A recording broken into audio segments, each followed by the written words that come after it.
Hello and welcome to Super Pants Gaming. Thank you so much for joining me today for my little look around the Black Country Games Fair for October 2025. I'll see you there. So here we are at the Black Country Games Fair, which is at the Robin in Bilston. This event is a good couple of hours away from where we live, and to be honest, not being morning people, me and my sensible adult arrived fashionably late, roughly maybe sort of 12:30, and I think a lot of the crowds had already sort of dispersed and it was a little bit sort of quieter, so this footage is of later on at the Games Fair. Now, I meant to record a little video the night before to sort of say what I was actually hoping to be picking up from this event, and I didn't do that, but if you trust me, I will tell you guys what it is that I'm actually hoping to get here. Basically, the first thing on my list is a Mega Drive game. I'd really like a Mega Drive game. There's maybe only sort of a dozen or so that I'm really after, but hopefully I might be able to sort of tick one off the list here. And also one of the PlayStation 3 games that I'm still after. There's a couple in particular that I'm really after, but there's probably half a dozen or so that are sort of on my periphery. Games that I'm sort of hoping that I might be able to find at an event like this. To go along with that, obviously I'm trying to find Phoenix games and Blast games for my PlayStation 2 collections. My shovelware collections, if you like. Because that's something that we do here on the channel. That's something that I actually really enjoy. So fingers crossed we might be able to tick one or two of those off. And then maybe something a little bit less common, maybe something that I'm not going to find in the wild quite so easily. Possibly something a little bit newer like a PlayStation 4 game, something along the lines of that. And also, as ever, it would be really nice to come home with a magazine. I love getting a magazine at these events because, I don't know, it just kind of rounds it off nicely from my point of view. So this is probably the smallest event that we go to, but to be totally honest, I think this is probably my favourite because I feel the social aspect of this is far sort of greater than any of the other markets that we go to, like Doncaster for example. And with having the event on stage, I think it just sort of adds to it and sort of creates a more sort of community vibe to it, which is something that I absolutely adore. And yes, with turning up a little bit later as well, it meant that I was able to chat to some of the stall holders, some of the people there, and I want to say a massive thank you to everybody that we met on the day, to everybody that entertained my idiocy. Thank you so much, people. It really does mean the world to me just to sort of be out and sort of chatting with people and stuff at these events. Yeah, it's quite a mix of games here, to be honest, from sort of like real sort of old vintage stuff, like even like old Atari stuff and that. There were quite a lot of consoles around, to the really modern stuff, so quite a lot of PlayStation 5 games, quite a lot of Switch stuff, and quite a few PS4 games, which is good because I do love a little bit of PS4 action, as you guys will find out in a minute. But there was everything in between as well. There's a lot of Game Boys, saw a lot of Game Boys at this one, which was really cool. And there were quite a lot of Pokemon cards. It's not really my thing, but I mean, you know, there were a lot of people looking at them, so I dare say that they did pretty well with the cards. And there was a rug seller there, and these rugs looked absolutely amazing. Unfortunately, I didn't pick one up myself because I just don't have anywhere that I could put it. I had a good old sort of thing, and yeah, there's nowhere actually anywhere in our house that we could put it aside from sort of sticking it by the front door or something, which obviously it would be way too good for. So there you go. So let's head back now and see what I've picked up from the Black Country Games Fair in October 2025. Now, when we got there, we had a little bit of a look around, and there was a seller with like a load of like brand new sealed stuff. He had like sort of like shipper cartons of it and that. And the first thing that I saw was a game. Now, this is a game that I already own, and I bought this with the intention of keeping it sealed to sort of, for the collector in me, if that sort of makes sense. And it's an Xbox 360 game, Crysis 3.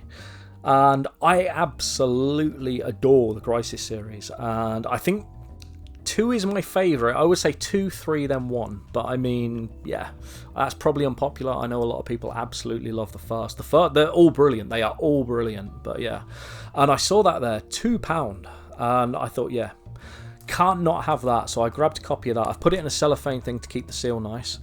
I will say, I didn't realise at the time, it might be a slight fail in a way, but maybe not so much a fail, but I didn't realise it's the French version. So yeah, but it doesn't really matter because I'm going to be keeping it completely sealed in the collection, and if anything that kind of makes it a little bit quirkier. So yeah, Crysis 3 like sealed, Xbox 360 French version. So there you go. Where am I putting those? And at the same stall, my sensible adult took a fancy to a game, and it's a DS game. Now this is another sort of cheapie in a way, but it's Rooms, and as you can see, that's opened because she wanted to play it. But I did take a little bit of footage, which I'll stick up there to show you that it was sealed, sort of thing. prior to her opening it, because she got in and she's like, I want to play my DS game. I was like, yeah, cool. And yeah, as you tell, it's all brand new, sealed, lovely. All brand new. Well, it's not sealed now, but yeah, you know what I mean. And I asked my sensible bloke, she's not here at the moment. I was going to get her to sort of come on and sort of tell you about this, but I said to her, I said, how is it? She played about an hour of it and she said, it's all right. And I said, okay, so how all right out of 10 is it as a sort of first impression? And she said 6. So not the best thing she's ever played, but she does still quite like it, and she has played it again since. So yeah, I had a little look at it. It's all right. It's a little sort of puzzle type thing. Sort of, I don't know whether it's just a puzzle game really. It's not really a puzzle platformer. Yeah, but yeah, looked all right. So she's really pleased with that. It's really nice just to get something new, because you know, I know you can probably pick that up in CEX, for about £1, but yeah, it's just nice to get something new and open it. So like I've said in the past, so that great bundle of stuff that I got from Canada, actually, out of the 9 games that came, I think I've opened 5 of them already. So I love opening stuff. So there you go. So sorry to any seal collectors out there, this probably isn't the channel for you, because I do tend to open most stuff, although that Crisis 3 is staying sealed. So there you go. And then I was looking around, and like I said, I probably put a little list of stuff that I was actually looking for up there. I will say I really wanted a Mega Drive game, and that was a fail. There was one of the games that I really wanted that was there, but it was really tatty. And unfortunately, it was a really good price. Don't get me wrong, I was tempted to buy it literally just for the cart, but it was all a little bit too played with for me, to be honest. So that's one that I will find in the future anyway. I'm sure it's not a particularly rare one. Yeah. So the Mega Drive stuff was a fail. However, as you probably figured, there's always going to be a little bit of Blast or a little bit of Phoenix there. I thought I'd found a Phoenix game that I didn't have, but my spreadsheet came in absolute clutch. Got my phone out, because I've done all the PS2 stuff. I'm 3/4 of the way through it. I haven't done the Nintendo stuff or some of the handheld stuff, but I've listed all my PlayStation stuff on that on this little spreadsheet. I got it out and I scrolled down. It's like, I've already got it. Which was a bit of a shame, to be honest, but it did stop me buying a duplicate, because I would have come back with a duplicate if it wasn't for that. However, a game that I haven't got, I'm going to put a little free shot on screen right now, and I'm going to see if you guys can guess it from just a little corner that I give you. And I'm going to zoom out, and 3, 2, 1. That's right, people. Beverly Hills Cop for the PlayStation 2. I haven't played this yet. However, I'm hoping to give this a bit of a go prior to the video going up. So if I do, I will cut a little opinion in right now of sort of how this game is. I'm hoping it's all right. It doesn't look too bad on the back, to be honest. It just looks like a sort of PS2 FPS. It doesn't look completely dreadful. So is this maybe a serviceable Blast game? I don't know. So this is probably a good place to jump in with some first impressions for this. And I just want to remind you guys, this game actually came out in 2006. So if you can put up with some janky controls, some absolutely ridiculous AI, and I mean, there are areas where the hit detection, I mean, is there hit detection? I don't know. But I think the worst thing with it is there are no save points during the level. So if you like die right near the end of the level, it's right back to the beginning for you. That feels a little bit harsh in a game like this, where it is quite a jank to play, to be honest. I would say you could probably have more fun trying to nail gun a T-cozy to your genitals than actually playing this unironically. And I think I'm going to give this, as a first impression, a big fat sweaty ass out of 10.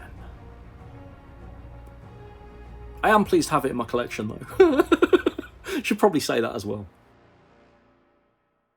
It's in gorgeous condition as well. So there were 2 copies of this there, and the first copy that I saw was £5 at a stall, but it was a little bit rough, to be honest. And then I found this one. This was a Vintage Gamer. They're in Hales Owen, and I've bought stuff from them in the past, and a lot of the stuff's always like really nice that I've picked up. And yeah, this had £6 on it.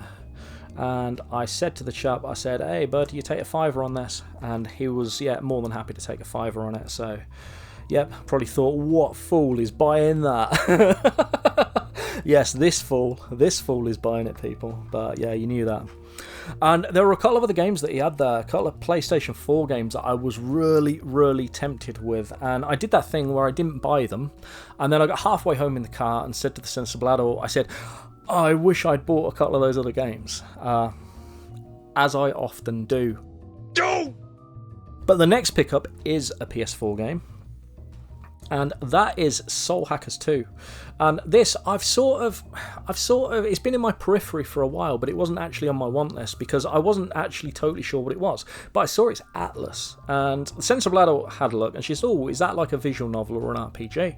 I said, I think it's an RPG. I asked the guy on the stall, and he was like, yeah, it's an RPG. He said, it's Shin Megami Tensei. I was like, now that does ring a bell. I believe this is part of the Devil Summoner, like sort of Shin Megami Tensei games. And yeah, the original Soul Hackers released at the end of the 90s, but I think it only released in Japan, so I've never played the original. Yeah, I love the Shin Megami Tensei games. It's like I've got Digital Devil Saga over there, Nocturne, all that sort of stuff. And yeah, my JRPGs and stuff, it's like I should have picked this up ages ago, straight off, because you know, it's an Atlas RPG. What am I doing? Yeah. So there you go. And this has got some cool little cards in it as well. They're sort of like see-through and metallic at the same time, if that sort of makes sense. I will take pictures and put them on the screen for you. But yeah, absolutely phenomenal. And again, the same as Beverly Hills Cop. This, the guy had up for £6, and I said, will you take a £5? And he took a £5 on it. So yeah. Spot on. That I think will be a lot of fun, and I will enjoy that. Probably, I imagine next year, because I imagine the platinum, and that's probably going to be a bit hard and take me a little bit too long. So I'm trying to get my 52 platinums done at the moment. Yes, so that'll probably go onto the backlog for next year, which is growing quite a lot, to be honest. So yes, and then we've got another pickup. I had an awesome chat with this guy at the stall as well. I've chatted to him many times at many of the markets and stuff. He's an absolute scholar and a gentleman. And I was looking through, and he had some PS4 games as well. And he had, now this game I played when it came out originally, like literally when it released back in 2020, 2021 maybe. I'm not sure. I'll put it up there.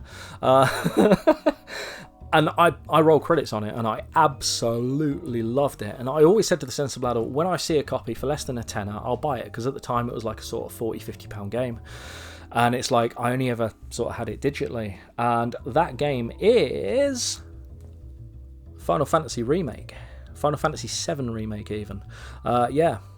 I absolutely adored this. When I played this through originally, I said that's probably in my top 20 all time.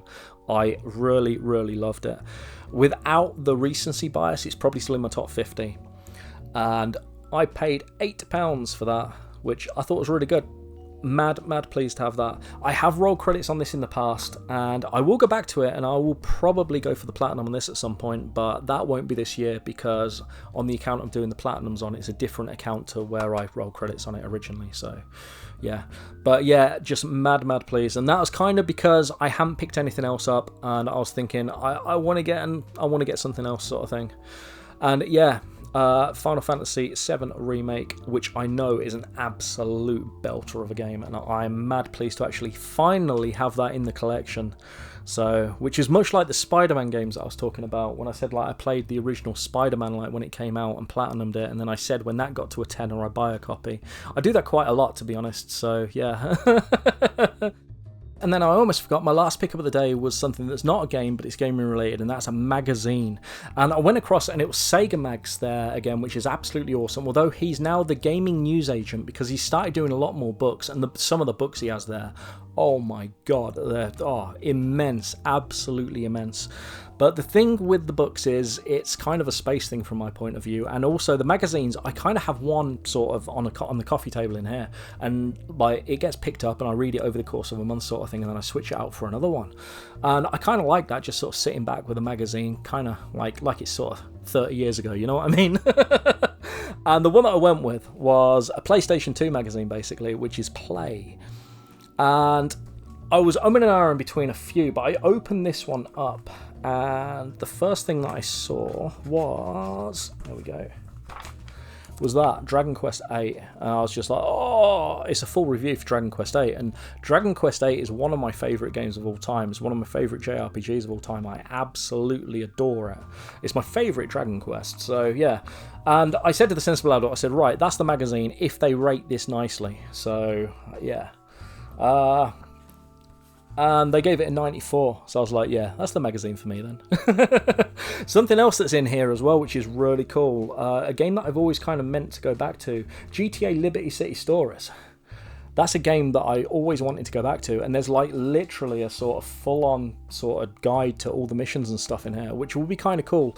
I know I could kind of look this stuff up online and that, but there's something nice about having a magazine with it all in that I can just sort of do. Yeah, just sort of stick on the sofa next to me while I'm playing it, and then like sort of have a little look if I need anything. And yeah, it's even got like an old advertisement in it for like polyphonic ringtones and stuff like that. Who remembers that sort of stuff? Yeah, I don't know. You guys too young for polyphonic ringtones or whatever it was? Yeah, wow, kind of crazy. But yes, thought that was an awesome magazine to pick up.